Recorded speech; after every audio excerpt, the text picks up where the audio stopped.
Honestly, I'd already talked about this twice last week, and I really thought both times that we would be able to just simply close the door on this and these stories, but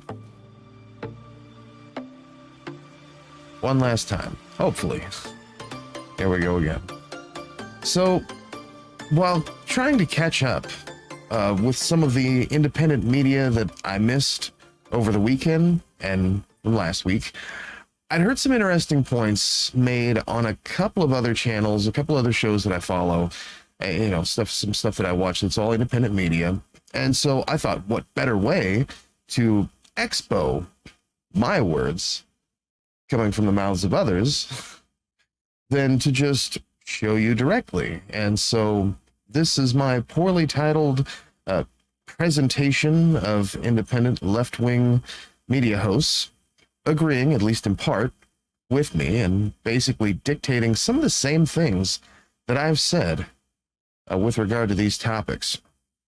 And firstly, we'll take a look at the majority report. This came out actually just today. Notice the same points that hosts Sam Cedar and Emma Vigeland make here. I think you might be taken aback, if not surprised. I decided that marriage equality was law of the land. Suddenly people realized, like after people, men and women were getting married, that cats and dogs are not raining from the sky. That it is not turning everybody gay. And it's just people being able to get married. The right needed something new. And they tried it in the UK with this trans stuff. Well, it started almost like, with during the Obama administration with bathrooms. And, yes. and so it's been growing, and the UK certainly has been immensely successful. The TERF movement there was a galvanizing force for the right, and it got, a lot of... Let's be careful when we say TERF, because there are some people who apparently take issue with the idea that they're radical feminists. There is, before we get to that quadrant, let's just say with the full-on electoral agenda of the right wing is to demonize trans people and to understand that you have thousands of kids who are depressed, who are committing suicide, who are experiencing suicidal ideation, who are living unfulfilled lives, because of the stigma within society. And that has been the norm. And we have trans people, particularly trans women, still was the same, analogous to gay bashing 20 years ago, being beaten and murdered because they're trans. And then steps into the breach folks like TERFs, which is trans exclusionary radical feminists. And my point is not that they not step in. It was part of Murdoch-owned papers and television stations pushing this in the way. It's analogous to the way that CRT was being put. Well, but here's the difference, though, is that they're using, because I don't think people understand what TERFs is.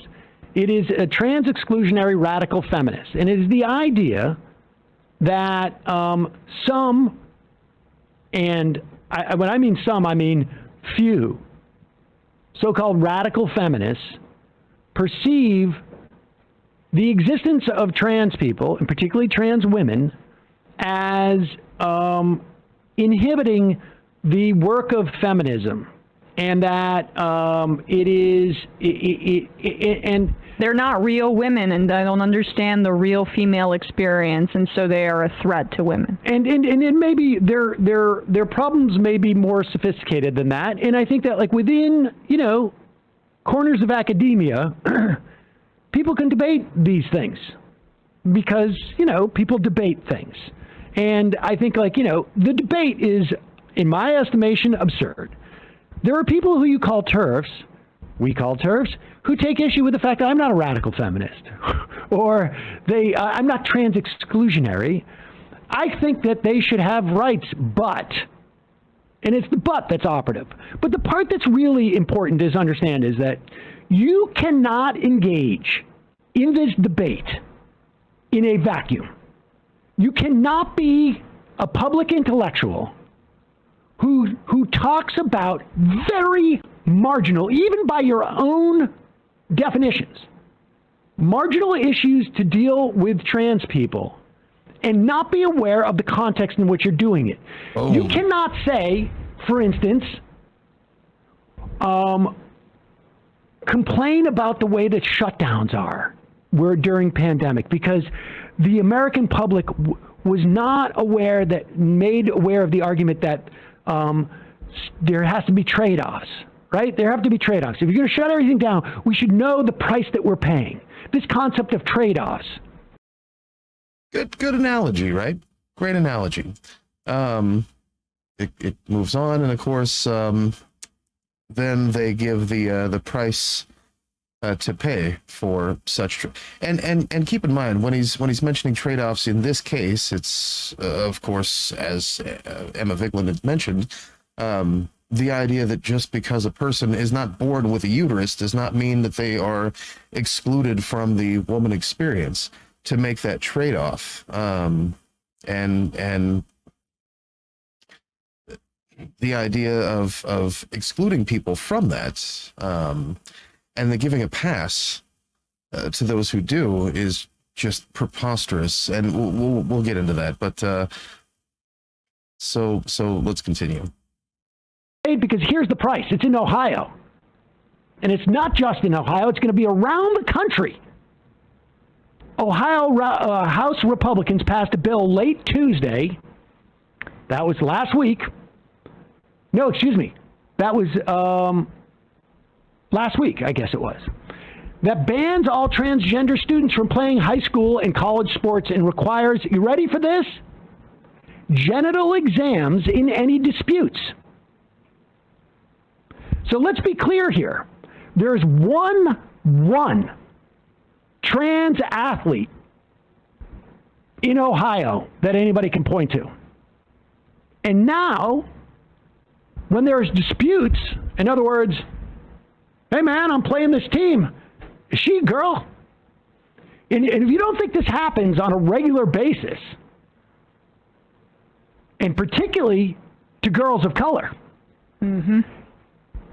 Representative voted on House Bill 151 on the first day of Pride Month. This measure goes to the Senate after lawmakers return from their summer recess. If the bill becomes law, it would take precedence over all other current policies by high school and college sports associations. To be clear, the dispute goes like this. I'm Coach Stevens of the junior high girls basketball team, and we're at Maple High School, and we're playing Elm High School. That girl does not look like a girl to me. She looks like she's too strong or too tall. She needs to prove that she's a girl. You know what that requires? Literal examination of her sexual organs. That's what these people, their promotion has led to now. The language is kids they want to protect. Interior and exterior genital inspection. And this is part of what we said when we played that state senator interrogating that trans girl. I'm forgetting where that was, Tennessee? In Missouri. Missouri.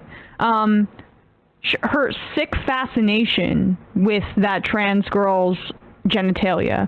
They have, it's both a fear and a fascination that's embedded in, religious fundamentalism and a titillation, frankly, that they receive from fixating on these kinds of things. We could play that clip from the Massachusetts, Attorney General candidate.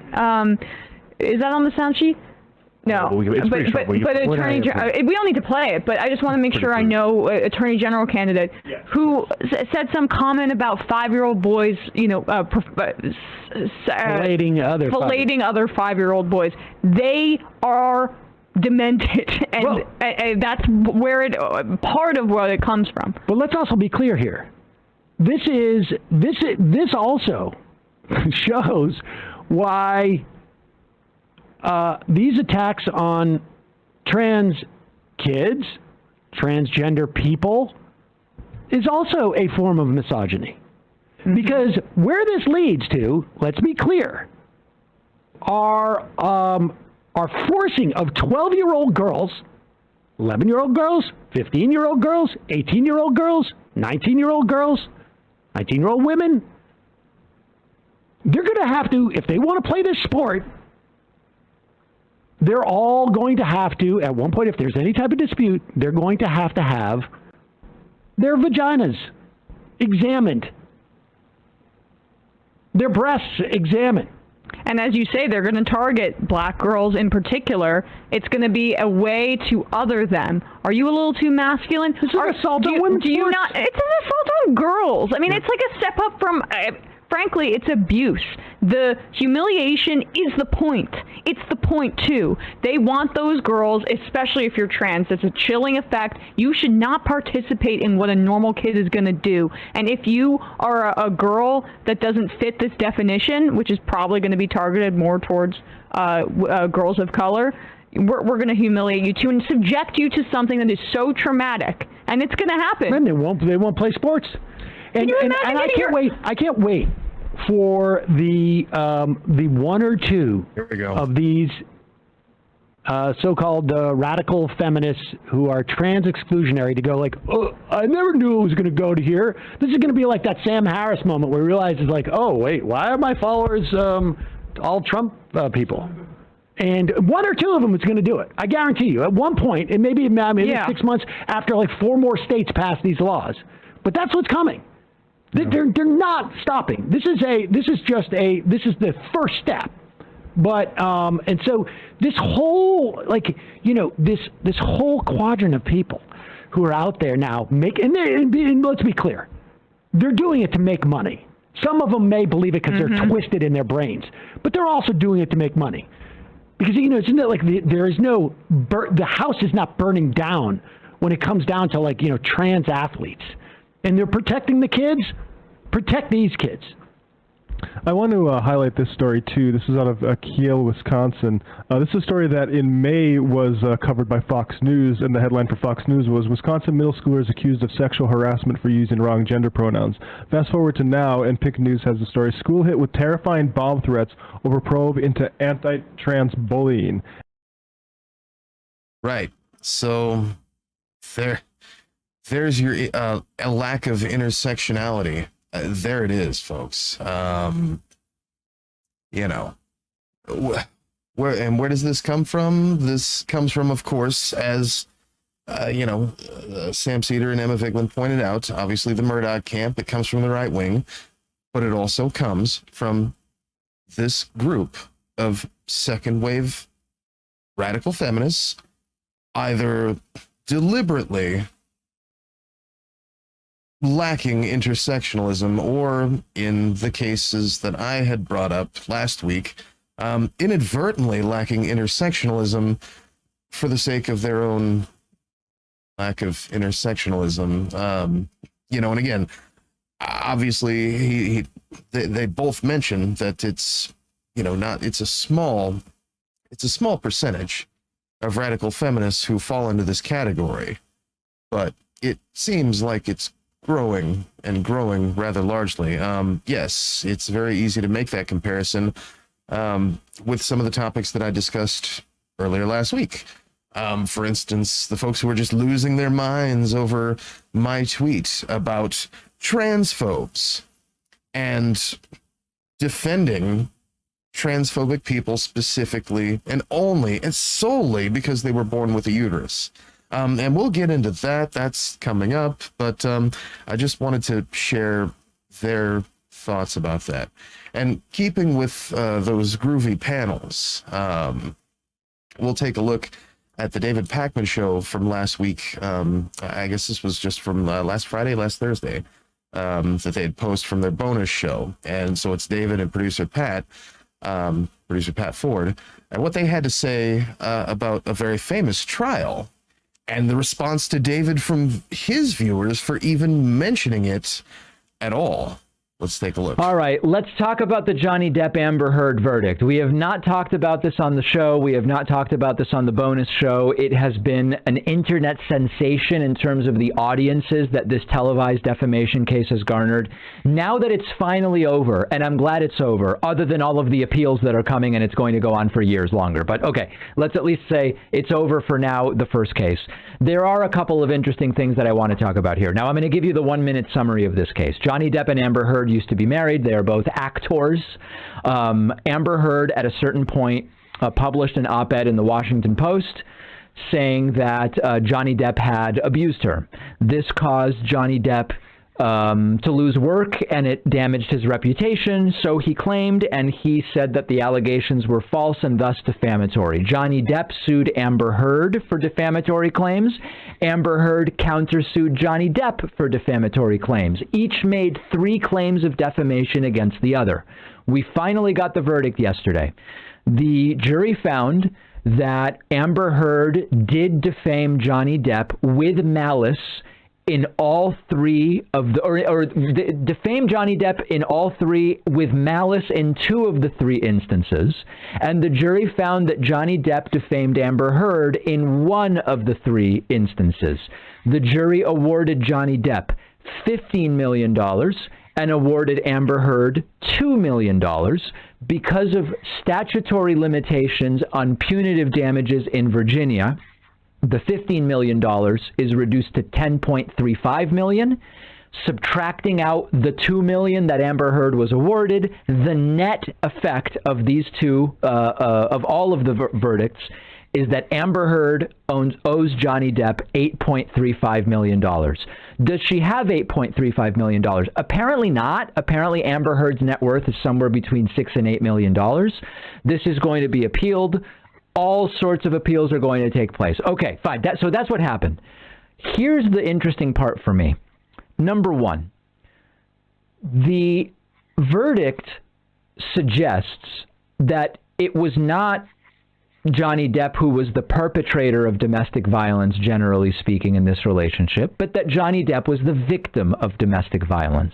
This has led to an explosion in right-wingers saying this debunks the entire Me Too movement, and it shows that you really can't trust women when they say X, Y, or Z happen.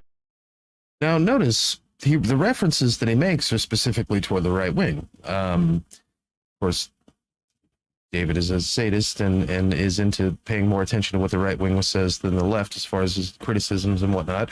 And, you know, I wouldn't know. The right wing, he might be seeing a lot of that on cable news or, independent media that's very right-leaning. I don't know about that. All I know is that from my following the left, I've seen that similar take. Not so much that this proves, allegations against the Me Too movement, but more that the fear of people basically falling for that. On the last Friday show, I just actually covered an article, AP article mentioning that and my response to it. The AP article, of course, mentioning that because of the verdict, it sets precedent toward folks not believing accusers in these types of cases. So apparently the right wing is not only agrees with that logic, but is running with it, which wouldn't surprise me. But let's continue to be completely fair. And to me, it doesn't do that at all, Pat. You have here a very specific case, a very specific situation between 2 celebrities, massive amounts of money at stake, reputations worth tens of millions of dollars. And to me, this does nothing to debunk or prop up anybody else's particular claim of domestic violence. What we You remember that thing I said last week about basically that for the last several weeks I've been saying that it's no one's no one who wasn't there really knows what goes on because we weren't there and weren't a part of their relationship, and it seems like they're toxic people. And you had the same people that I mentioned, the same people referencing that from the left, the same people that, to be quite honest, the last clip that I showed, type of people were being referenced there, or at least had in part, a small minority of that minority had been referenced there, were also saying that, it's, they're both toxic people to each other, and that essentially was just code for, and we know this now because those same people who were saying basically what David is saying here, basically what I was saying last week and what I said again last Friday, they've stopped saying that, and they have just jumped the train on the pro-Amber bits. So basically, you really got to watch folks when they say things, because they'll switch it on you. And it was just code for those specific people, those specific leftists, in some cases, not all cases, but in some cases, those same radical feminists that are supporting, or at least indirectly defending, homophobes and transphobes. We're still saying that it's no one's business and it's not your place to know. All of a sudden the verdict comes in, and it's code for, we support Amber. We supported Amber the whole time. How could you believe this? Because he's a horrible piece of garbage and she was completely innocent. If David Pakman is still saying this, a week from now, if asked, then you know that he was telling the truth. I'm still saying this a week from, then, and I feel like I'm one of the very small minority of people who still doesn't have a side to take. But yeah, that's just my 2 cents on it. Is when most people say they were sexually assaulted or raped, they're telling the truth. False allegations are very rare. When a false allegation is uncovered, it should be prosecuted. We have laws against false reporting of crimes, and on and on and on. But right-wingers are taking this as something that it really isn't. I mean, my opinion of the trial, having watched a bunch of it, is it seemed to me that Amber Heard at multiple instances wasn't honest. And it is widely accepted that as a jury, if you find that a witness was dishonest once, you're allowed to assume that she's just generally lying, and that may be what the jury did. But that's all that this is about. It's about this particular case. Right. Nothing has changed when it comes to the Me Too movement. Nothing has changed when it comes to the credibility of other sexual assault or harassment allegations dealing with. Either way. So if you catch somebody on the left espousing this stuff as it's going to damage the Me Too movement, or if you catch someone on the right saying that this proves that the Me Too movement is just liberal propaganda, it's all the same argument. It's all just propaganda. It's a lack of critical thinking is what it is. Different people. I remember we would talk about this constantly during the peak of the Me Too movement in 2017, 2018, when there were all these different cases. We'd always say you have to treat all of these different cases differently. The men and sometimes women that are accused here, there's a bunch of different accusations. Different people may have done different things, and you have to take a look at the credibility of everyone involved and sort of think about all these different things critically. I think like sort of the catchphrase that many people on the right especially take issue with is this idea of believing all women, which to me never rang true as like, oh, you're supposed to like believe them without a shadow of a doubt, 100%, whatever they're claiming is just 100% true. To me, it was always you believe them to the point where you're willing to investigate it, right? You're willing to take their claims seriously enough to go through a process to adjudicate whether what they're saying is true.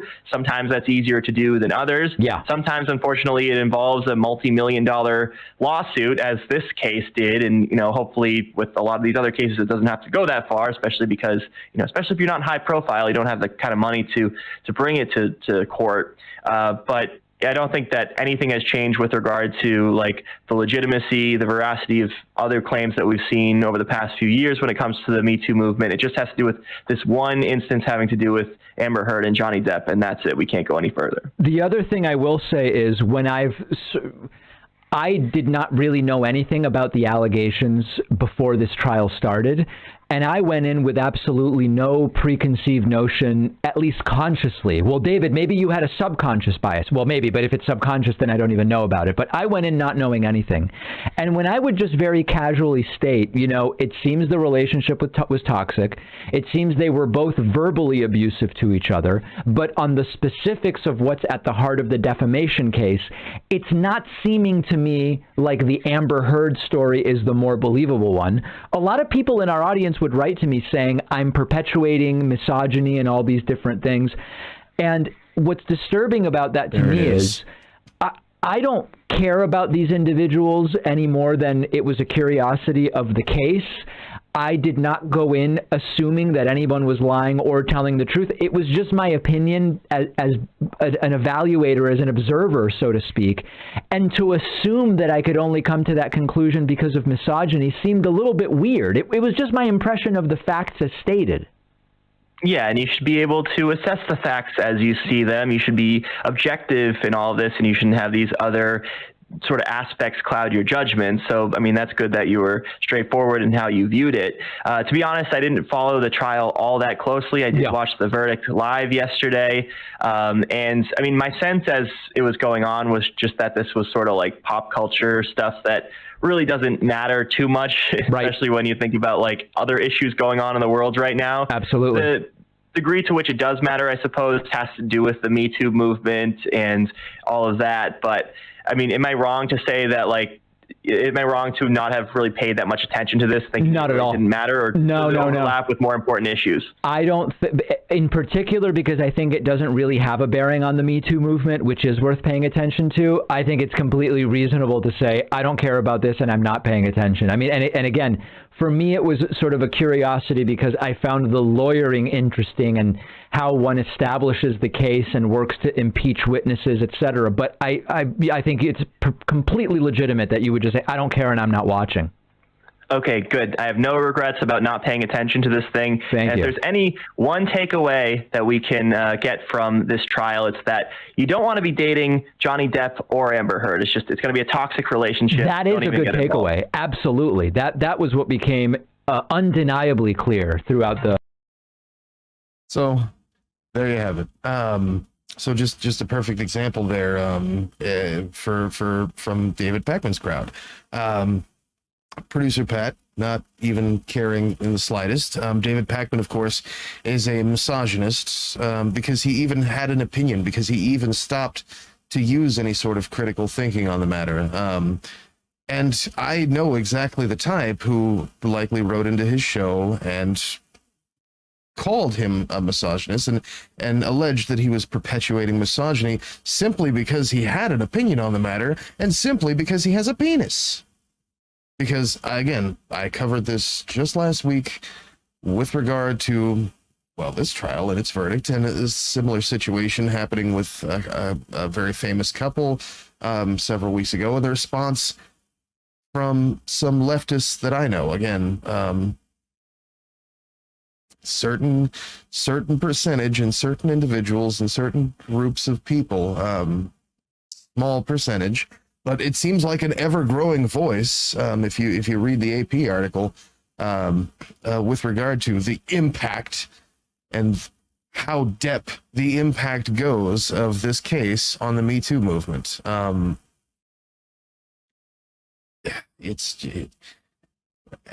look, here's the thing: if hearing from a woman and hearing from two straight Jewish men and a gay white man is not good enough for you. Lastly, we're going to go from the majority report to the minority report. Or sorry, the minority report, rather the humanist report. Sorry, Mike. This is Mike Figueredo foreshadowing literally something curious that happened to me that was discussed nearly 2 weeks after he posted this video.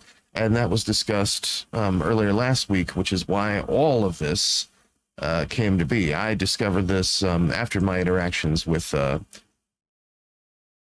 particular what other radical feminists that I know that I associate with and know on a face-to-face level have referred to some in this group as rather dangerous radical militant feminists, but no idea how dangerous the ideology would be, including up to and including defense of transphobes and calling me a misogynist because of something that I had posted on Twitter in defense of transphobes, simply because they have a uterus and I don't.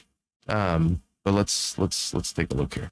Procedure. So ask yourself this question: why wouldn't J.K. Rowling tweet out the peer-reviewed studies that show that gender-affirming care for young people saves lives? It's medically necessary. It reduces rates of depression and suicidality. Why would she tweet out this one quack who's a bigot?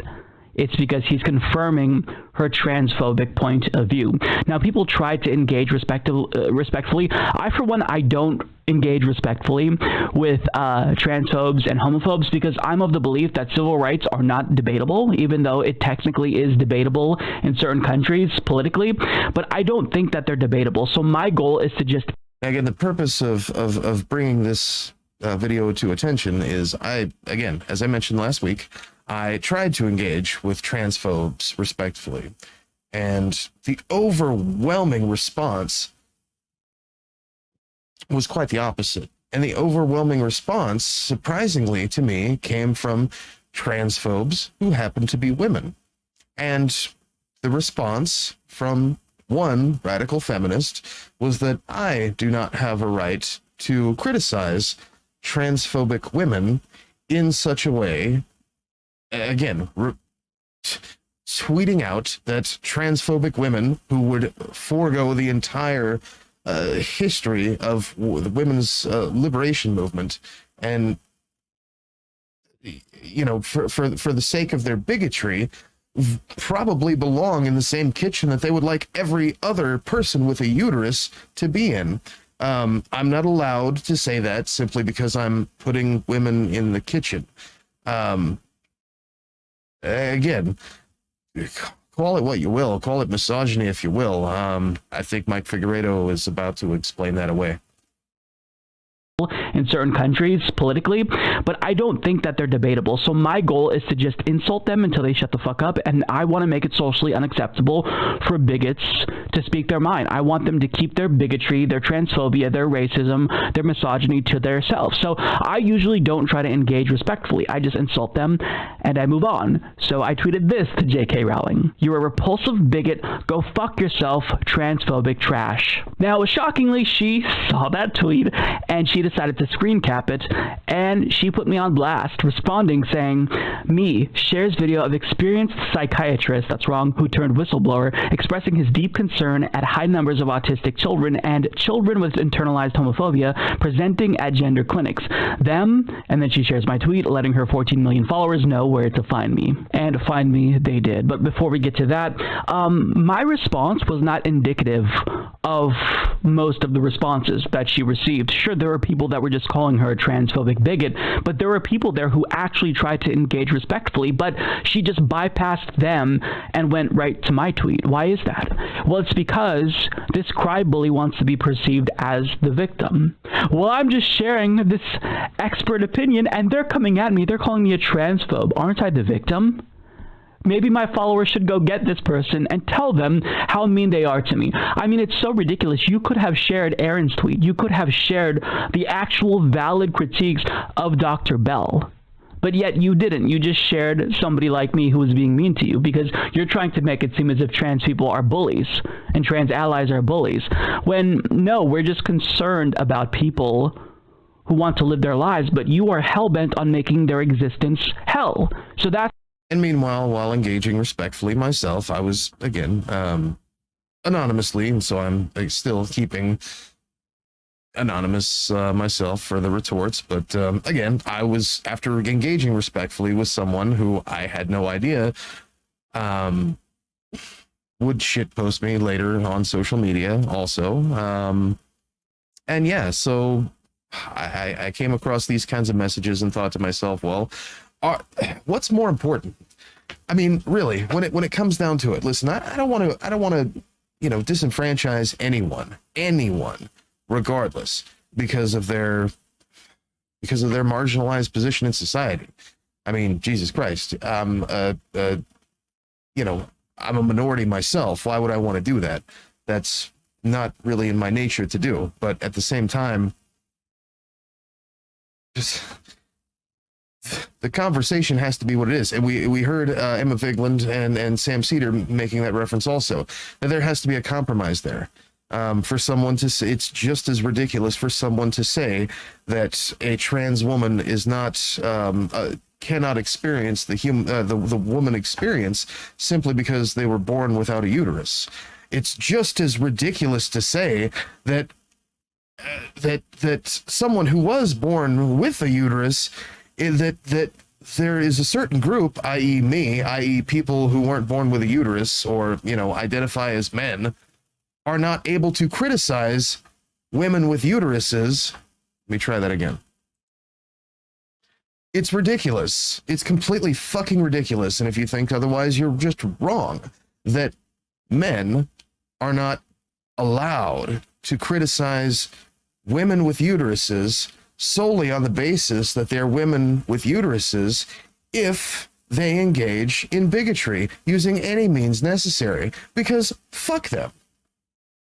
Fuck bigots, fuck racists, fuck transphobes, fuck homophobes, and fuck them in any way possible. Literally fuck them, but they can go fuck themselves. They can go fuck off. They can eat shit, and then that other thing. And in any way. And honestly, that was a true statement. That was a very true statement. Insensitive, yes. It is an insensitive statement, but it's a true statement. Transphobic trad wives, there's nothing controversial about that. And if you think otherwise, you can go fuck yourself. There is nothing controversial, or there shouldn't be anything controversial about the very real idea that transphobic trad wives do want everyone who was born with a uterus to get themselves back in the kitchen. That is the whole purpose. And if it offends you that I have a beard and a penis and no uterus, and I said that, what the fuck? And, you know, to think that I actually fell for this shit. I actually had a reasonable conversation with this person and a respectful conversation and agreed to it. I deleted the tweet again, still ashamed of it. And, you know, yeah, I'm posting this because I'm still pissed off that I got chick talked and whatever. And I'm, you know, that this person all but blames me for, you know, Chris Rock coming on stage and saying some shit about Jada Pinkett Smith that was entirely tasteless. But at the same time, I'm more pissed off at myself, to be quite honest, for falling for the bullshit, for falling for that. Because again, that in itself is a form of misogyny by people like me not being allowed, or feeling like we're not being allowed, or feeling like it's not our place because it's not intersectional enough for me to criticize a transphobic uterus bearing woman, leads to exactly what Sam Cedar and Emma Vigland were describing in, you know, my second home state of Ohio, where they are now going to be doing vagina checks anytime the coach or the parent or whoever just decides that they want to. And whether those kids are trans, you know, or not, they're going to be checking the kids' junk. So if you just so happen to be a radical feminist, good for you. If you just so happen to be a radical feminist who falls in that category, fuck you. Because that's your fault. Sam said, you want to protect the kids? Protect those kids. And if you're not willing to protect those kids, if you're going to stand in the way of someone criticizing transphobic people for whatever, because your non-intersectional ass got in the way with your clouded bullshit, then maybe you should just stop. And, you know, to be completely fair, I'm sure this person has the best intentions. I read their work. I know they have the best intentions. They also forgot to say a damn thing about Jada because that didn't go into their whole, but the person, you know, right or wrong, the person does have the best intentions. But yeah, just like the rest of us, you really do have a lot to work on as far as being a better human. But I don't want to take too much from this. Let's see if we can find any more goods here. That's why people are mean to you, right? You put hate into the world. Don't be surprised when we respond with vitriol and kind, because it's unacceptable.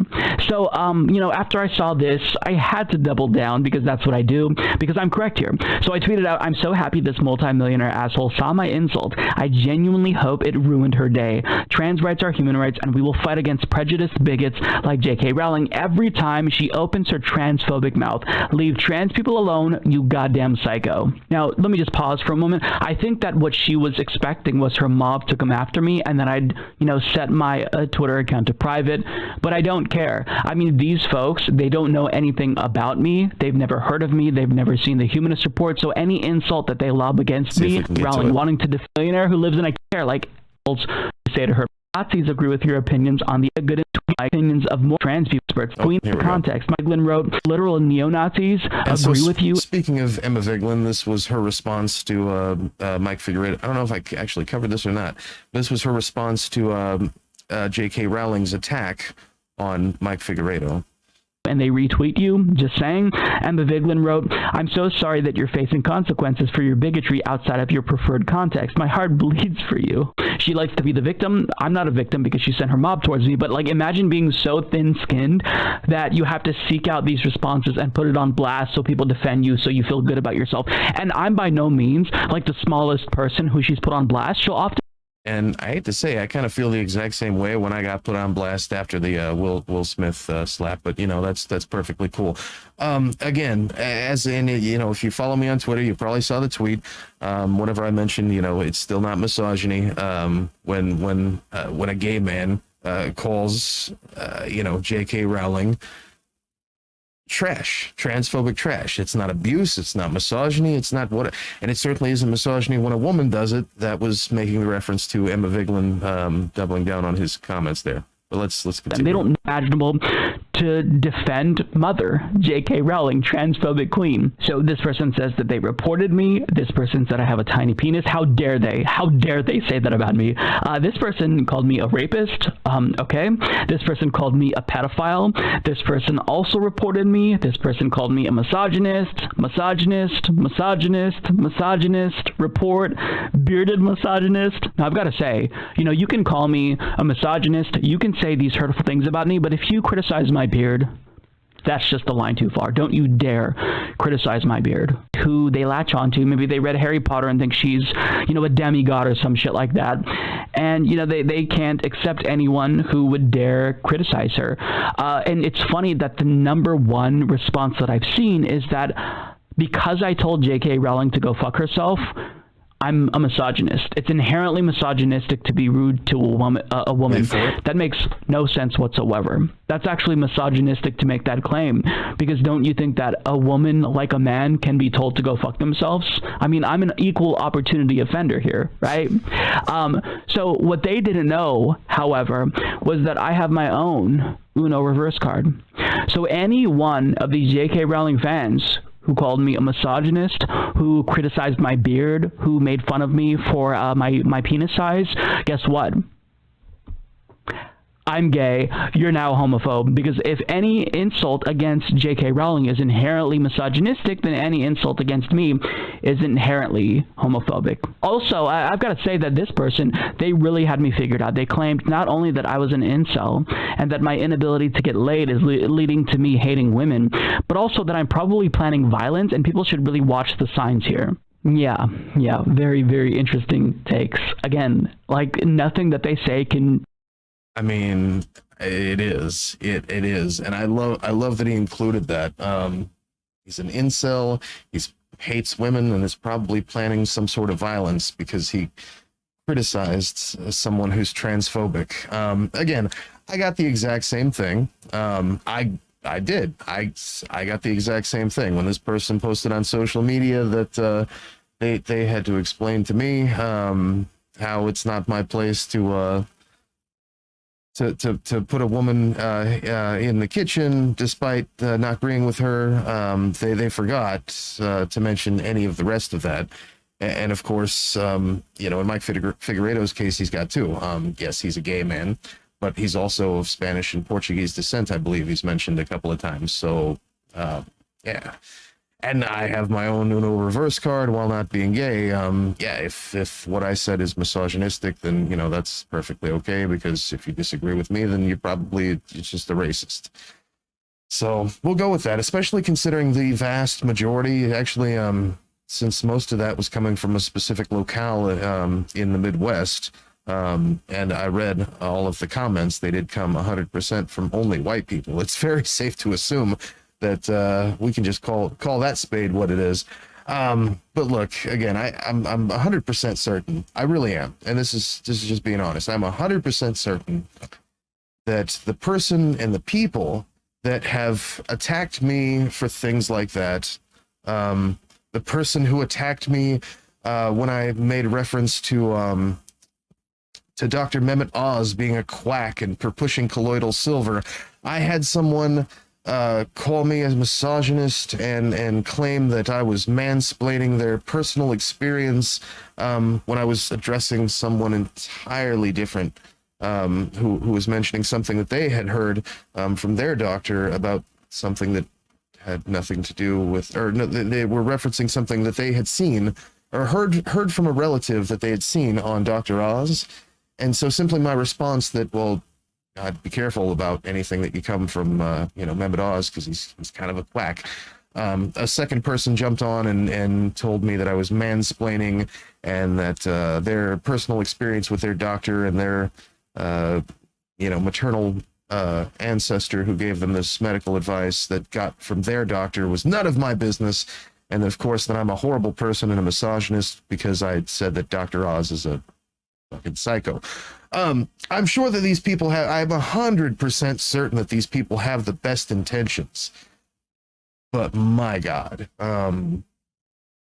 it turns into what it is. And I don't think that it's a large portion I don't think that it's a large portion of people who support the Me Too movement. I really don't think it's a large portion of people who support feminism. I certainly don't think it's people who actually understand the concept of intersectionalism, of which, again, I am also trying my damnedest to understand as best I can, but I don't see it from a woman's point of view because I'm not a woman of any regard. I do see it from a minority's point of view, and I see that 100% very, very, very fucking clear. And I know a lot of women who are also minorities who also fit into my category as far as that civic perspective. But yeah, I don't think it's intentional to make such grand mistakes, but I think the doubling down on that bullshit is 100% intentional, and it has consequences, folks. It just does. So but anyway, so that was the left somehow agreeing with me and my most allegedly ridiculous stances, and certainly my most controversial things that I've ever mentioned on this show or ever mentioned on social media. So we'll go with that. Enjoy.